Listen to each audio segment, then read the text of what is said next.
नमस्कार दोस्तों जैसे कि आप लोग देख पा रहे होंगे कि पवन सिंह आए दिन नए नए गाने लाते हैं।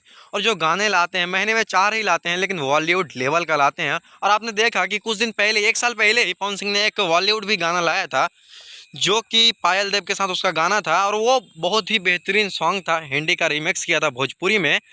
और आज के डेट में ही उसने एक बॉलीवुड का सॉन्ग रिकॉर्ड किया है, जिसको रिकॉर्ड करने के लिए वो दिल्ली से मुंबई गए थे सिर्फ गाना रिकॉर्डिंग के लिए। और ये गाना भी उसका पायल देव के साथ ही आ रहा है, और बहुत ही इंटरेस्टिंग गाना आ रहा है। इस महीने के लास्ट लास्ट तक आपको वो गाना देखने को मिल जाएगी।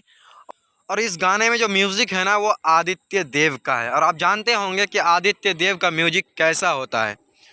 और ये गाना जब भी आएगा, इस महीने के लास्ट लास्ट तो आ ही जाएगा, और होगा एक नया बवाल। और ट्रेंडिंग पेज पर जिसका भी 1 नंबर पर ट्रेंड करेगा, उसका एक नीचे आएगा और पवन सिंह के ऊपर जाएगा। By the way, power star Pawan Singh को लेकर अपनी राय क्या रखते हैं, आप हमें कमेंट सेक्शन में बताइए। मिलते हैं किसी इंटरेस्टिंग वीडियो के साथ, तब तक के लिए जय हिंद।